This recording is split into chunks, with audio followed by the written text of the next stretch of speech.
My name is Serafina, and I'm 28 years old. What should have been our family's most magical Christmas dinner turned into the night that shattered everything I believed about blood loyalty. My sister Madison thought she was untouchable, flaunting her CEO boyfriend while systematically destroying my reputation with calculated cruelty. But karma has a twisted sense of timing. By the time dessert was served, her perfectly orchestrated life had crumbled, her boyfriend had seen her true colors, and justice was served colder than our forgotten turkey. Where are you watching from tonight? If you're ready for a family revenge story that'll leave you questioning everything about sibling loyalty, smash that like button and subscribe, because this tale of Christmas karma is just getting started. Trust me, you won't see this plot twist coming. Growing up in the affluent suburbs of Connecticut, Madison had always been the golden child. 3 years older than me, she possessed that effortless charm that made adults gravitate toward her like moths to a flame. While I struggled through college working 2 part-time jobs, Madison sailed through business school on a full scholarship, landing internships that others could only dream of. By 25, she was already climbing the corporate ladder at Meridian Industries, one of the most prestigious consulting firms on the East Coast. Her ambition was legendary, but so was her ruthlessness. I'd heard whispers from mutual friends about colleagues she'd thrown under buses, projects she'd stolen credit for, and relationships she'd destroyed to get ahead. But family was supposed to be different. Blood was supposed to mean something. That's what I believed until 6 months ago when everything changed. Madison had been dating James Rothwell for 8 months. James wasn't just any boyfriend, he was the 34-year-old CEO of Pinnacle Dynamics, a tech company worth hundreds of millions. Tall, sophisticated with salt and pepper hair, and the kind of confidence that came from genuine success. He was everything Madison had ever wanted in a partner. More importantly, he was everything she needed to solidify her position in high society. I worked as a marketing coordinator at a small nonprofit, barely making ends meet in my studio apartment in Hartford. While Madison lived in a penthouse overlooking the harbor, I was clipping coupons and eating ramen 3 nights a week. But I was proud of my work. Our organization helped underprivileged kids access educational resources, and even though the pay was terrible, the mission meant everything to me. The first red flag should have been Madison's reaction when I told her about my promotion to marketing director. Instead of congratulation, she got that look. The one I remembered from childhood when I'd accidentally outshined her at something. Her smile was plastic, her hug perfunctory. "That's nice, Sarah," she'd said, using the nickname that sounded condescending coming from her lips. "I'm sure it's a big deal for your industry." The way she said "your industry" made it sound like I was working in sewage management instead of child advocacy. But I brushed it off. Madison had always been competitive. It was just her nature. Then James started appearing at family gatherings. Mom and Dad were absolutely smitten with him. He was polite, well-educated, and clearly wealthy. Everything they'd hoped Madison would bring home. During those early dinners, James seemed genuinely interested in my work. He asked thoughtful questions about our programs, donated generously to our annual fundraiser, and even offered to introduce me to some contacts who might help expand our reach. I should have realized that Madison was keeping score of every interaction, cataloging each moment James showed interest in something other than her. The sabotage started small. Madison would interrupt whenever James and I were talking, steering conversations back to herself. She'd make subtle digs about my financial situation, my cute little apartment, or my idealistic career choices. When James laughed at my jokes, Madison would immediately tell a supposedly funnier story. When he complimented my presentation skills, after I'd given an impromptu pitch for our literacy program, Madison spent the next hour detailing her latest corporate achievements. But I didn't understand the true depth of her resentment until I overheard a phone call 3 weeks before Christmas. I'd stopped by Madison's penthouse to drop off Mom's holiday gift that she'd forgotten at my apartment. Madison was in her home office door, slightly ajar voice, carrying that sharp edge she used when she was being particularly calculating. "James, you need to understand something about Serafina," she was saying. "I love her, but she's always been unstable. The family's kind of worried about her mental health lately." my blood turned to ice. She's been having these episodes where she makes up stories, exaggerates things for attention. It's been going on since we were kids, but it's gotten worse since her breakup last year. She's become obsessive about successful men, particularly ones who are taken. I pressed myself against the wall, heart hammering as Madison continued weaving her web of lies. I'm telling you this because I've noticed how she acts around you. The constant texting, the way she hangs on your every word when you're here. I'm worried she might do something embarrassing at Christmas dinner. She has this tendency to drink too much and make scenes when she's feeling insecure about her life choices. There was silence then, James's voice concerned and careful. Madison, are you sure? She's always seemed perfectly normal to me. Actually, she seems quite grounded and passionate about her work. That's exactly what I mean, Madison replied smoothly. She's very good at presenting herself well initially. But trust me, there's a pattern here. Just maybe don't engage too much with her at dinner. For everyone's sake, I stood there for a full minute processing the magnitude of Madison's betrayal. She wasn't just competing with me anymore. She was actively destroying my character to protect her territory. Every kind gesture James had shown me, every genuine conversation we'd had about my work or life, Madison had twisted into evidence of my supposed instability and inappropriate behavior. The worst part was how calculated it was. She'd taken my actual breakup from 8 months ago, a mutual amicable split with my ex-boyfriend David, who'd moved to California for work, and turned it into a sign of mental instability. She'd transformed my passion for my nonprofit work into delusion, my friendly personality into predatory behavior. As I quietly left her apartment that day, I realized that blood meant nothing to Madison. I was just another obstacle to be removed, another competitor to be eliminated. The sister who used to braid my hair and teach me to ride a bike had become someone willing to destroy my reputation to maintain her perfect image. But Madison had made one critical error in her assessment of me. She assumed I'd crumble under her manipulation, that I'd show up to Christmas dinner already defeated by her preemptive character assassination. She had no idea that overheard conversation had given me the greatest gift of all, the truth about who she really was, and 3 weeks to plan accordingly. The next morning I woke up with crystalline clarity that surprised me. Instead of the crushing devastation I'd expected to feel, I found myself analyzing Madison's betrayal with the strategic mindset I used for my most challenging nonprofit campaigns. If my sister wanted to play games, I needed to understand the full scope of the battlefield. My first call was to David, my ex-boyfriend who Madison had referenced in her character assassination.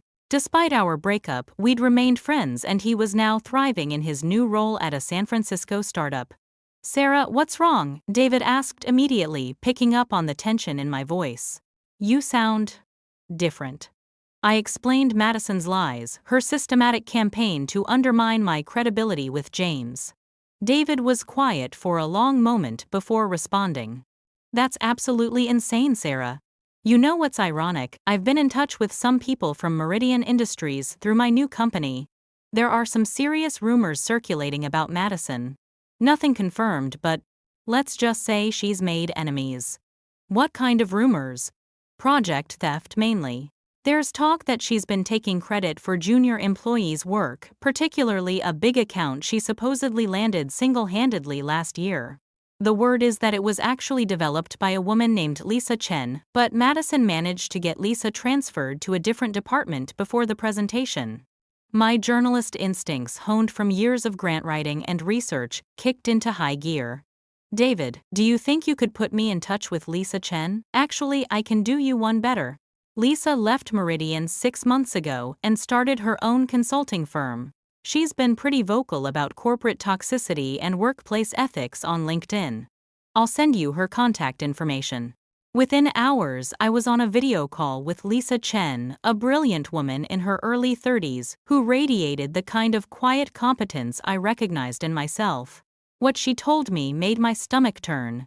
"Madison Blackwell is a parasite," Lisa said without preamble. "She's built her entire career on other people's work. The Morrison account that supposedly made her a rising star, that was my baby from conception to execution. I spent 6 months developing that strategy, working 16-hour days, missing my daughter's birthday to perfect the presentation. Lisa pulled up documents on her screen, emails, project timelines, initial drafts, all bearing her digital signature and timestamps. Madison was supposed to be collaborating with me, but she was really just documenting everything I did. 2 days before the presentation, she told our supervisor that I was having performance issues and suggested she take the lead to ensure client confidence. Did you fight it? Of course I did. But Madison had been playing politics for months, building relationships with senior management, while I was focused on actual work. By the time I realized what was happening, she'd already poisoned the well. They transferred me to a dead-end department, and when I tried to escalate the complaint, I was told that my concerns seemed retaliatory and unprofessional. How many others, I asked, though I dreaded the completeness. Answer: at least 4 that I know of personally. Madison has a pattern. Identify talented junior employees, volunteer to mentor them. Document their strategies and innovations. Then find reasons to discredit them when it's time to present results. Lisa sent me a detailed file containing evidence of Madison's systematic theft of intellectual property, performance reviews that contradicted the timeline of her supposed achievements, emails showing her taking credit for initiatives she'd never mentioned in earlier communications. Most damning of all, recorded meetings where Madison presented ideas using exact language from other employees' preliminary reports. But the most explosive revelation came when Lisa mentioned Pinnacle Dynamics.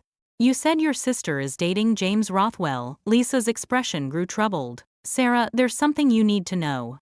Madison has been positioning herself for a potential acquisition deal between Meridian and Pinnacle.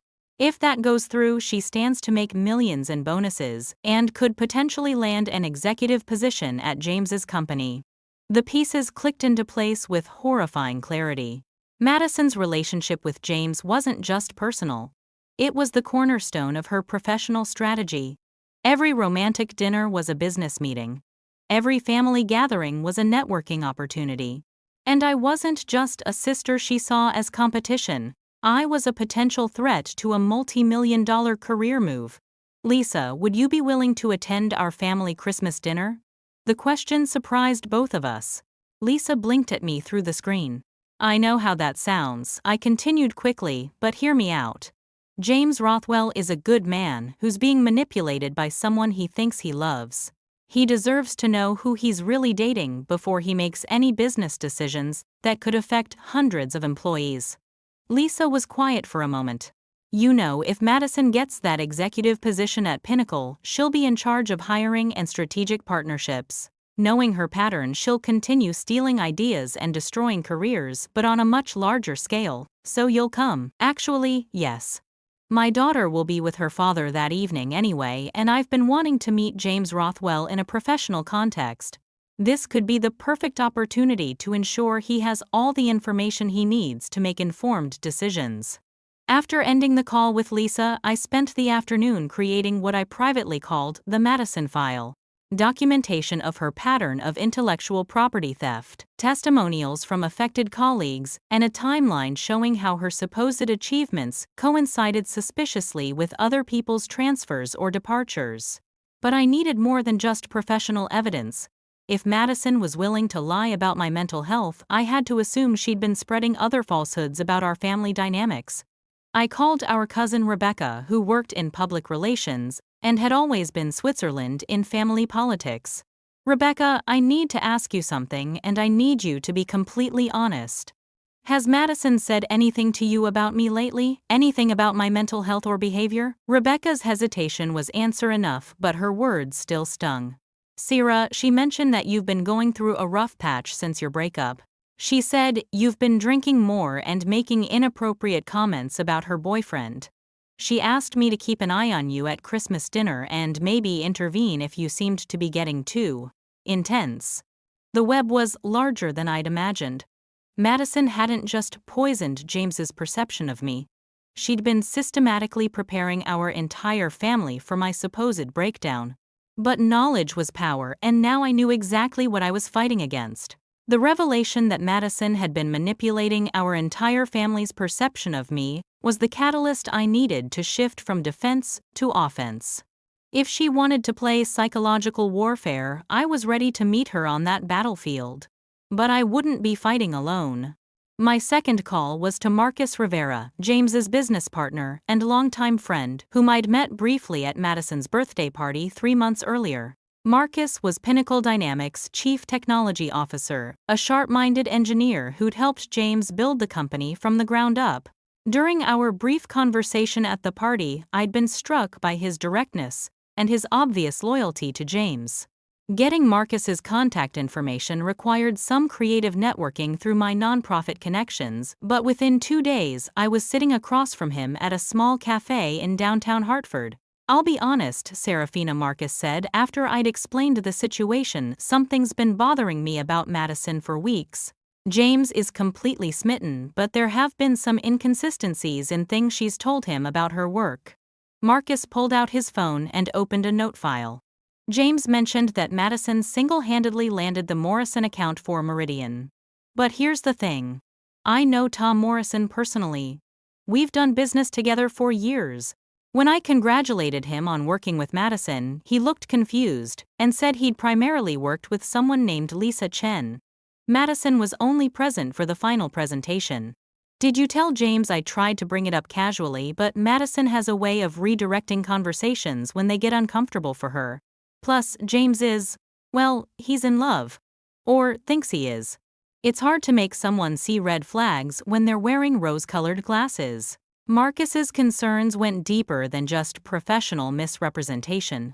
He'd noticed how Madison subtly controlled James's social calendar, steering him away from events where he might network without her present. She'd also been pushing hard for the Meridian acquisition deal, framing it as a romantic gesture rather than acknowledging her obvious professional benefits. "The thing is," Marcus continued, "James genuinely cares about ethical business practices.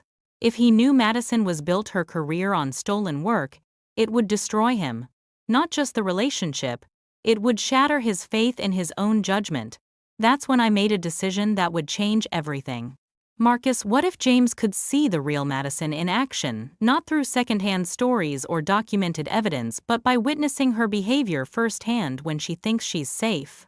I outlined my plan. Christmas dinner would become a controlled environment, where Madison's true nature could emerge naturally.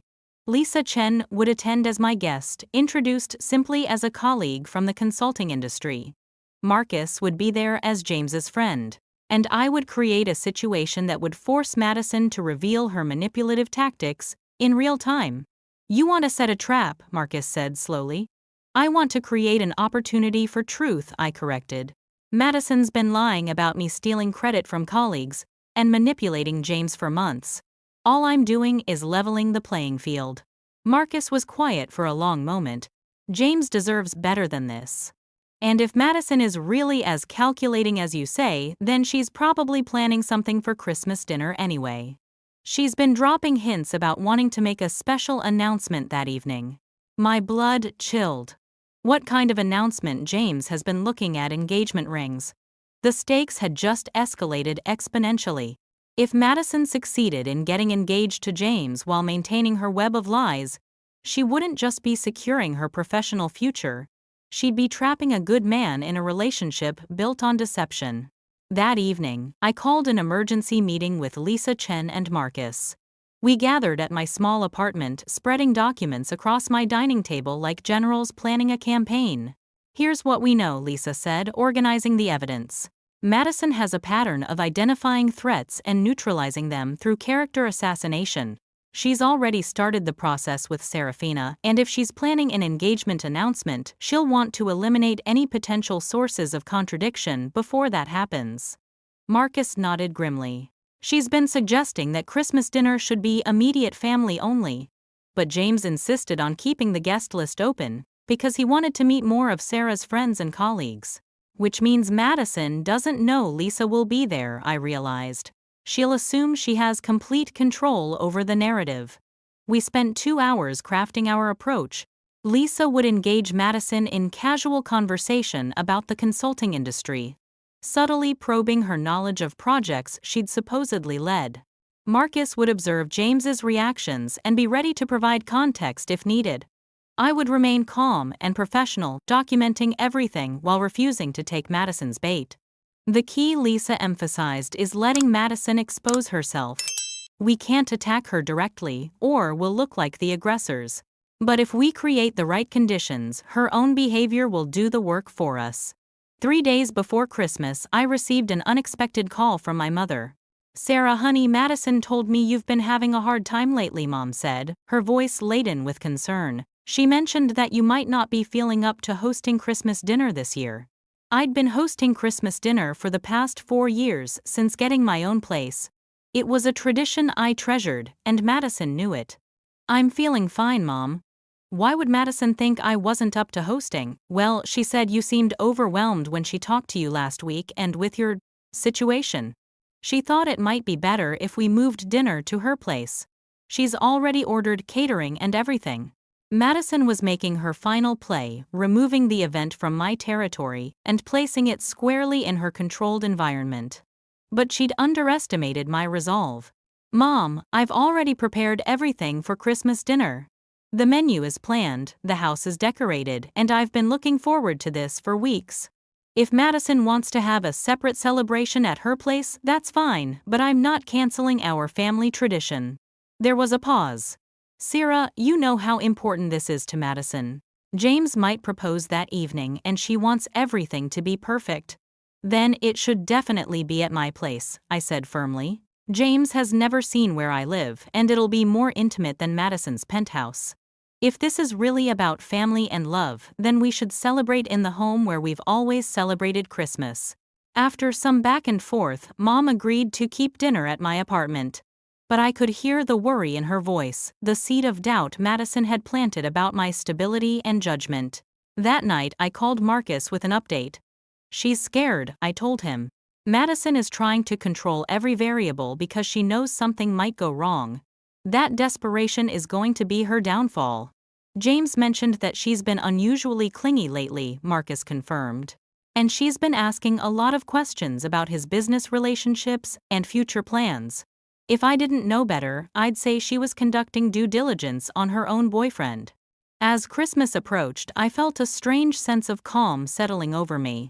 The chess pieces were in position, the truth was documented, and Madison's own paranoia was causing her to make increasingly desperate moves. All that remained was to let her hang herself with her own rope. Christmas Eve arrived with pristine snow covering Hartford like a blanket of false innocence. I spent the morning preparing my modest apartment, transforming it into the warm, welcoming space that had hosted our family celebrations for years. Unlike Madison's sterile penthouse, my home radiated genuine comfort. Mismatched vintage furniture, handmade decorations, and the lingering scent of homemade cookies. Lisa arrived early, bringing a bottle of excellent wine and nervous energy. "I've been thinking about this all week," she admitted as I showed her around. "Part of me feels guilty for what we're about to do." "We're not doing anything except creating space for truth," I reminded her. "Madison chose to build her life on lies. We're just providing an opportunity for those lies to surface naturally." Marcus texted that he and James were running late.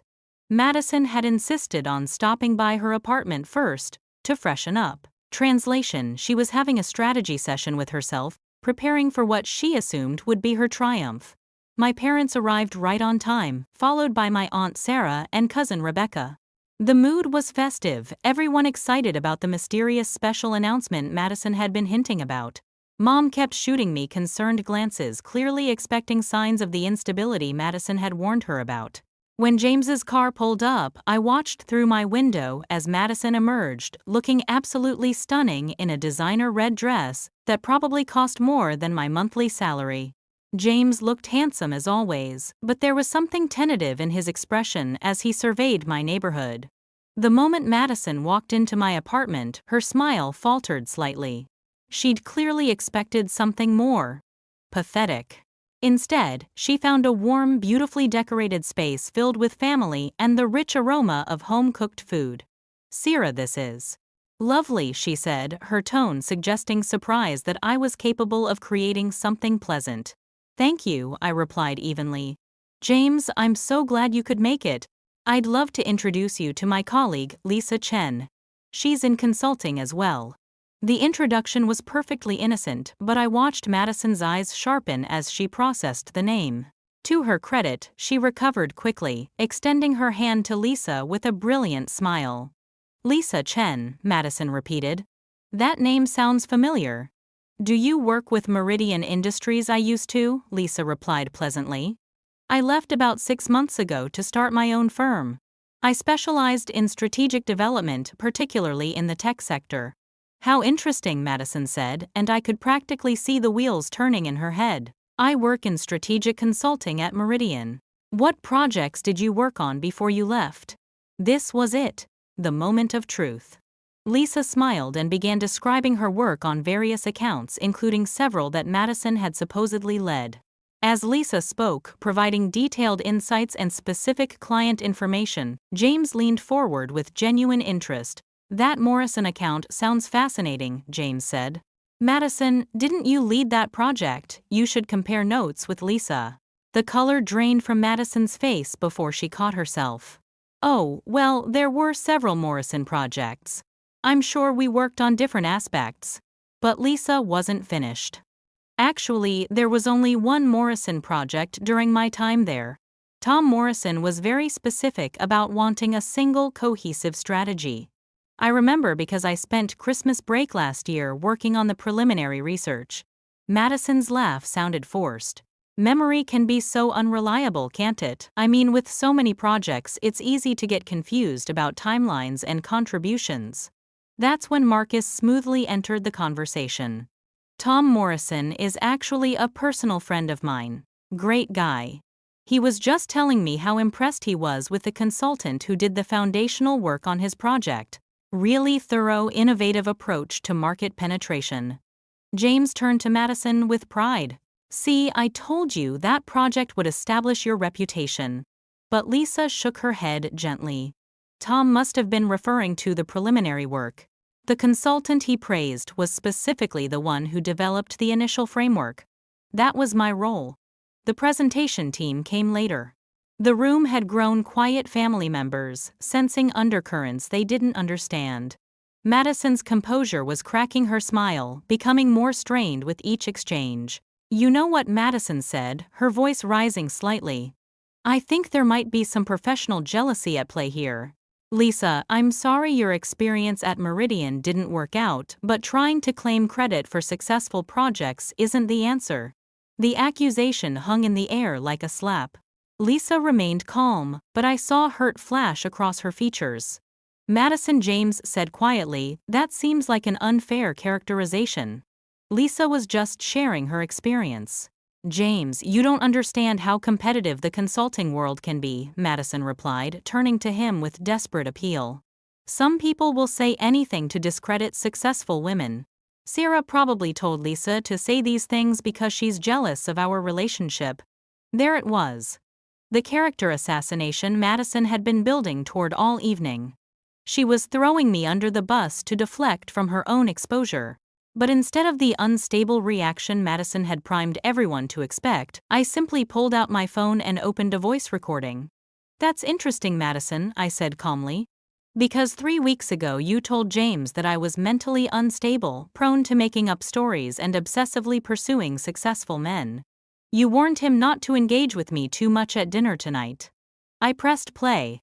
Madison's voice filled my apartment, clear and unmistakable. She's been having these episodes where she makes up stories, exaggerates things for attention. She has this tendency to drink too much and make scenes when she's feeling insecure about her life choices. The silence that followed was deafening. James stared at Madison with an expression I'd never seen before, complete bewilderment mixed with dawning horror. Madison, he said slowly, you told me Sarah had been going through a difficult time, but you never mentioned saying these things about her. I was protecting you, Madison said desperately. She's been obsessed with you since the day you met. I was trying to prevent exactly this kind of scene. But the damage was done. Marcus stepped forward with his own phone containing screenshots of text messages Madison had sent him. trying to gather information about James's business plans and personal finances. Lisa produced printed emails showing the timeline of project theft that had ended her Meridian career. As the evidence mounted, Madison's perfect facade finally shattered completely. Her voice became shrill, her accusations more desperate. She claimed we were all conspiring against her, that I had orchestrated the entire evening to destroy her relationship. "This is insane," she screamed. "You're all believing her over me. She's my sister. She's supposed to support me." That's when James stood up, his face pale but his voice steady. "Madison, I think we need to talk privately. Now." The private conversation between James and Madison lasted exactly 18 minutes. I know, because Marcus timed it, while the rest of us sat in my living room picking at appetizers and making strained small talk. Through the thin walls of my apartment, we could hear the rise and fall of voices. James's measured tones punctuated by Madison's increasingly desperate protests.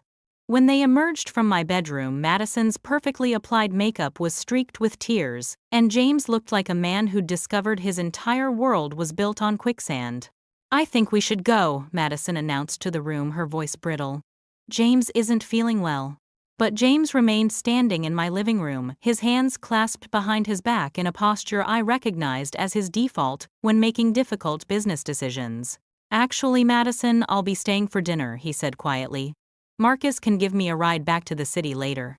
The words hit Madison like physical blows. "James, you can't be serious.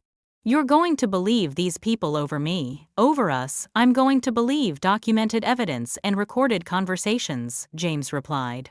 "I'm going to believe the testimonies of multiple witnesses who have no reason to lie.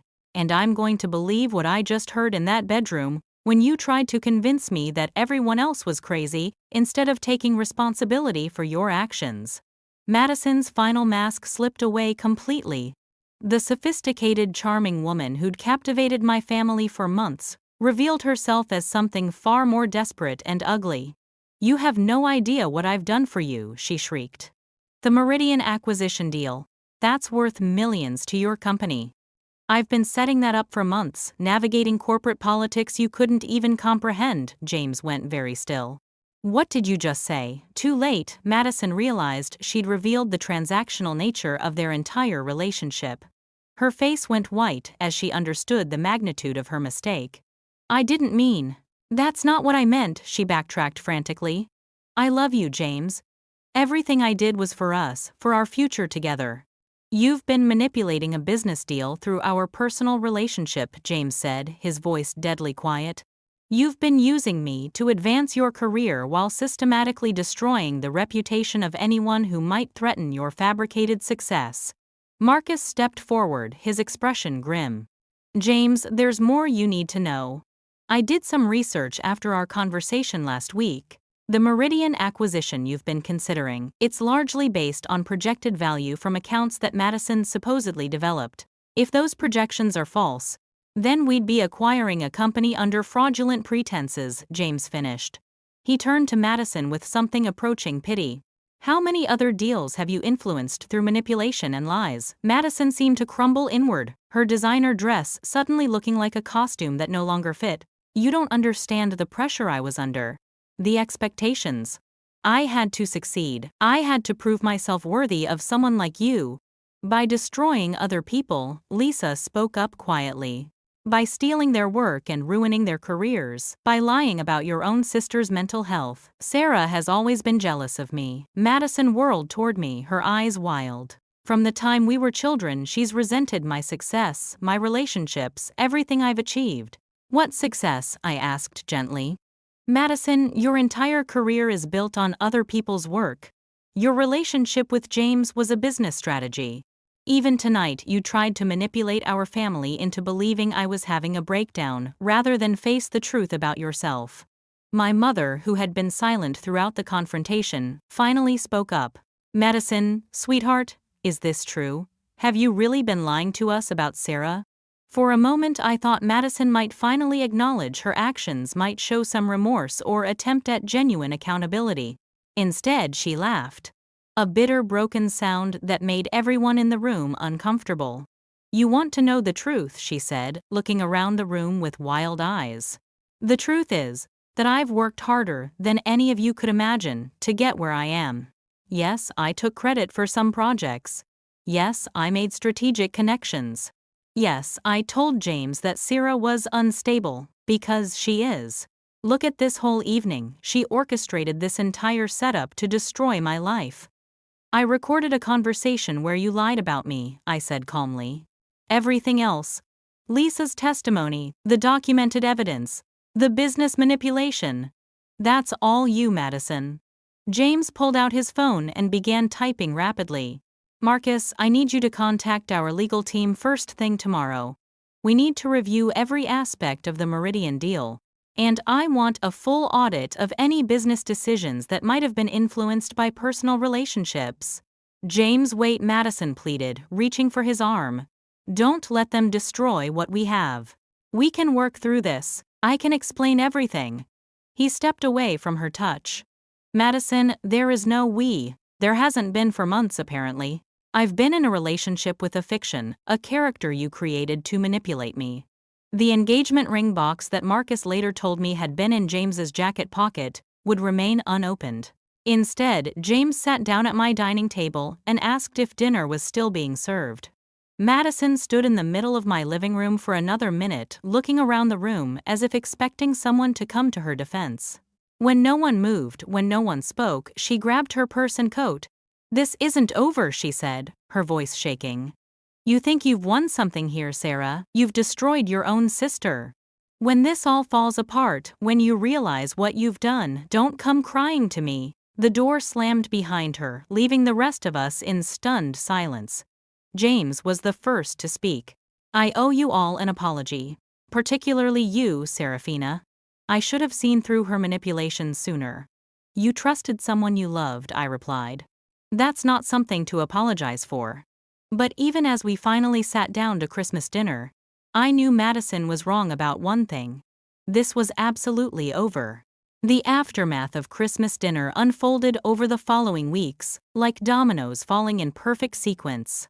James's audit of the Meridian deal revealed fraudulent projections worth over $12 million, leading to criminal charges against Madison and 3 senior executives. Lisa Chen's consulting firm was hired by Pinnacle Dynamics to conduct ethical business practice training, turning her into one of the most sought-after consultants on the East Coast. But the most satisfying justice came from an unexpected source, Madison's own ambition. On New Year's Eve, exactly 1 week after Christmas dinner, I received a call from Rebecca with news that made me laugh out loud. Madison had apparently spent the week after our confrontation doubling down on her lies, telling anyone who would listen that she'd been the victim of a family conspiracy orchestrated by my jealousy and mental instability. She'd made one critical error. She'd approached Tom Morrison directly, trying to salvage the Meridian deal by claiming that Lisa Chen had been spreading false information about their successful collaboration.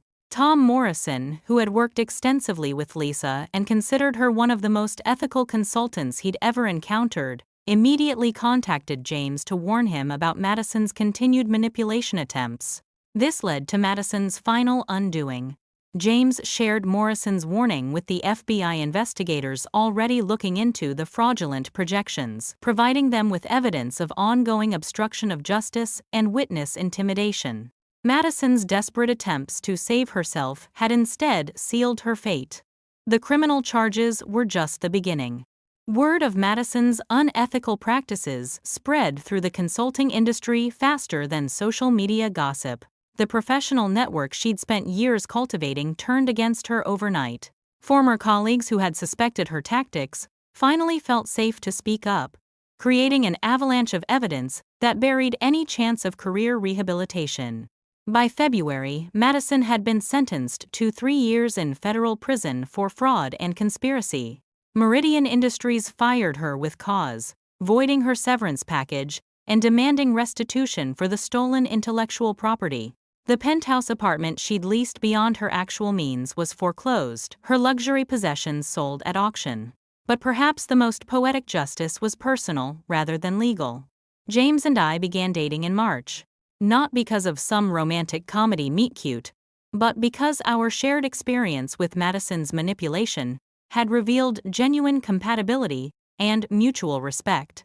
He appreciated my work with underprivileged children. I admired his commitment to ethical business practices. What started as friendship forged through crisis evolved into something real and honest. Everything Madison's relationship with him had never been. When Madison learned about our relationship through her prison communications, she tried one final manipulation, a letter to my parents, claiming that my seduction of James had been the real plan all along that I'd orchestrated. Everything to steal her boyfriend rather than expose her lies. My parents brought the letter to me concerned and confused. Instead of defending myself with words, I simply showed them the timeline, the recorded conversation from 3 weeks before Christmas, the evidence Lisa had provided, the business fraud that had nothing to do with romantic relationships. Madison still doesn't understand, I told them as we sat in my living room, the same space where truth had finally prevailed. She can't comprehend that actions have consequences independent of other people's motivations. She committed fraud. She stole credit from colleagues. She lied about me to manipulate James. None of that changes regardless of who I'm dating now. My father, who had always been Madison's biggest champion, shook his head sadly. I feel like I failed her somehow. How did we raise someone capable of such calculated cruelty? You raised 2 daughters with the same values, I replied. Madison chose to abandon those values when they became inconvenient. That's not your failure, that's hers. The family dynamics shifted permanently after Madison's conviction. My parents went through their own reckoning, questioning how they'd missed the signs of her manipulation, and whether their favoritism had contributed to her sense of entitlement.